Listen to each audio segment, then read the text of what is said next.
দীর্ঘস্থায়ী ব্যথা বা ক্রনিক পেইন মানসিক স্বাস্থ্যের অবনতি। সত্যটা জানুন আজকেই। যে ব্যথা আজকে যায় না সেটাই কাল আপনাকে মানসিকভাবে ভেঙে দিতে পারে। শরীরের ব্যথা আর মনের ব্যথা এরা কিন্তু আলাদা নয়, একে অপরের ছায়া। আপনি কি দীর্ঘদিন ধরে ব্যথা নিয়ে বেঁচে আছেন? তাহলে আজকের ভিডিওটি আপনাকে সত্যিটাই জানাবে এবং এই ভিডিওটি আপনার জন্যই। দীর্ঘস্থায়ী ব্যথা বা ক্রনিক পেইন এটা এমন এক ধরনের ব্যথা যা 12 সপ্তাহেরও বেশি সময় ধরে থাকে।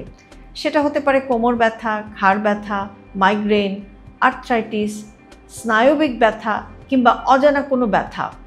অনেকেই ভাবেন যে শরীরের ব্যথা মানসিক স্বাস্থ্যের সাথে আবার কিভাবে জড়িত, কিন্তু আসলে দীর্ঘস্থায়ী ব্যথা আপনার মস্তিষ্কের কাজ, হরমোন, ঘুম, আবেগ সব কিছুকেই ধীরে ধীরে ক্ষতিগ্রস্ত করতে পারে।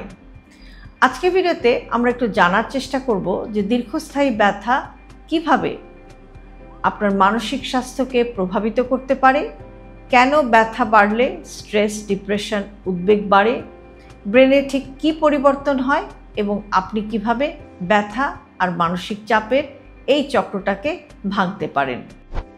দীর্ঘস্থায়ী ব্যথা শুধু ব্যথা নয়, এটা পুরো স্নায়ুতন্ত্রকে প্রভাবিত করে।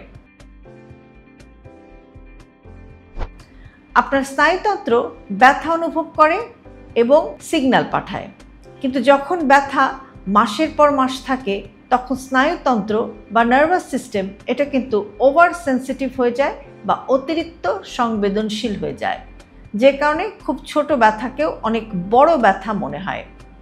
মস্তিষ্ক সবসময় অ্যালার্ম মোডে থাকে, সহজেই মুড খারাপ হয়ে যায়, মানুষ বিরক্ত হয়ে যায়, ক্লান্ত হয়ে যায় এবং যে রোগী সেও কিন্তু মানসিকভাবে ভেঙে পড়ে। এই অবস্থাকে বলা হয় সেন্ট্রাল সেন্সিটাইজেশন, যা মানসিক স্বাস্থ্যে গভীর প্রভাব ফেলতে পারে। ব্যথা ঘুম নষ্ট করে, আর ঘুম মানসিক স্বাস্থ্যের উপরে একটা বিরাট প্রভাব ফেলে। ক্রনিক পেইনের রোগীরা ঠিকমতো কিন্তু ঘুমাতে পারেন না।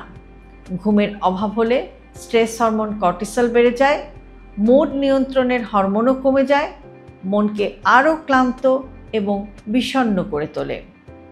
ফলাফল হচ্ছে ব্যথা, কম ঘুম এবং মানসিক চাপ সব মিলিয়ে একটা দুষ্ট চক্র তৈরি হয়। দীর্ঘস্থায়ী ব্যথা ডিপ্রেশনও কিন্তু তৈরি করতে পারে।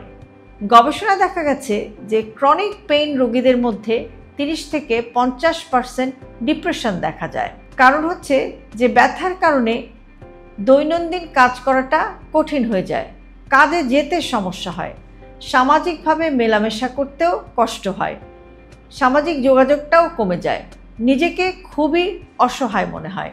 ডিপ্রেশন আবার ব্যথা কিন্তু বাড়িয়ে দিতে পারে। দুটোই একে অপরকে প্রভাবিত করতে পারে। উদ্বেগ বা অ্যাংজাইটি কেন বাড়ে?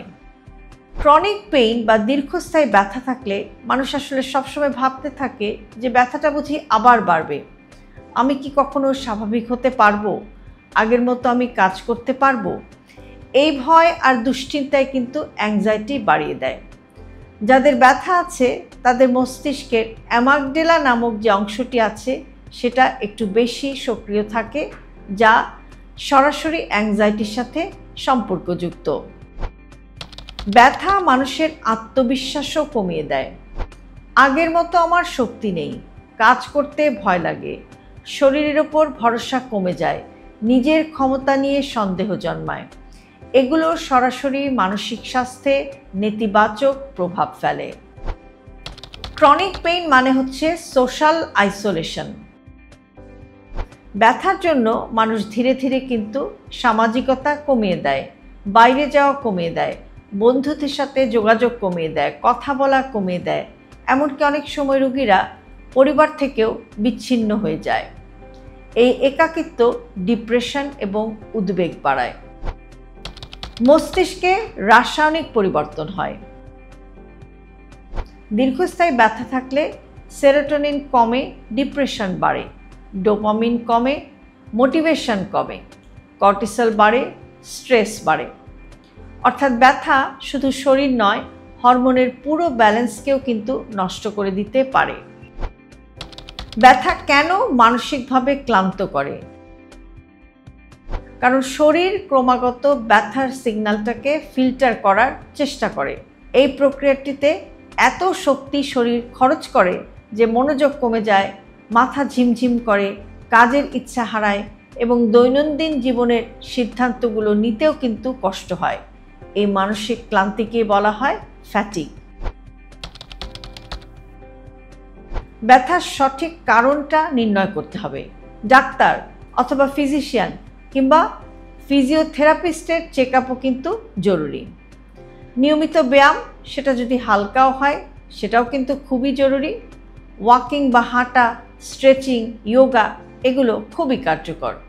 ঘুম ঠিক করতে হবে, স্ক্রিন টাইম কমাতে হবে, একটা স্লিপ হাইজিন মেনটেন করতে হবে, একই টাইমে ঘুমাতে যেতে হবে এবং একই টাইমে ঘুম থেকে উঠতে হবে।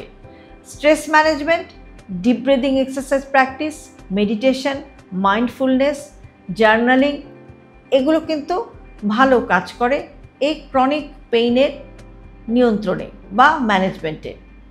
সাপোর্ট সিস্টেম তৈরিটাও খুবই জরুরি। পরিবার, বন্ধু, কাউন্সেলর কারো না কারোর সাথে কথা বললে মানসিক চাপটা কিন্তু কমে যায়। কগনিটিভ বিহেভিয়ার থেরাপি বা সিবিটি, গবেষণায় প্রমাণিত হয়েছে যে সিবিটি ব্যথা এবং মানসিক স্বাস্থ্য দুটোকেই নিয়ন্ত্রণ করতে সাহায্য করে। অ্যান্টি ইনফ্ল্যামেটরি খাবার বা প্রদাহ কমায় এই ধরনের খাবার, যেমন ওমেগা 3 ফ্যাটি অ্যাসিড আছে এরকম খাবার, সবুজ শাকসবজি, হলুদ, বাদাম, পর্যাপ্ত পানি এগুলোও কিন্তু ব্যথার ম্যানেজমেন্টে খুবই জরুরি। ব্যথা কমানোর ওষুধ বা থেরাপি, তবে যে কোনো ওষুধ বা থেরাপি অবশ্যই ডাক্তারের পরামর্শ অনুযায়ী হতে হবে। মনে রাখবেন, দীর্ঘস্থায়ী ব্যথা মানে মনের দুর্বলতা নয়, এটা আসলেই মস্তিষ্ককে প্রভাবিত করে, আর মস্তিষ্ক প্রভাবিত হলে আপনার পুরো মানসিক স্বাস্থ্য নষ্ট হয়ে যেতে পারে। তাই ব্যথাকে অবহেলা নয়, ঠিকমতো চিকিৎসা, বিশ্রাম এবং মানসিক স্বাস্থ্যের যত্ন নিন, এগুলো একসাথেই দরকার। হেলদি লাইফস্টাইলকে জটিল ভাববেন না। আপনার দৈনন্দিন জীবনের ছোট ছোট অভ্যাসের পরিবর্তনই আপনাকে নিয়ে যেতে পারে একটি সুস্থ জীবনধারার দিকে। আর সে কারণে আমরা সবসময় বলে থাকি হেলদি লাইফস্টাইল সিম্পলিফাইড।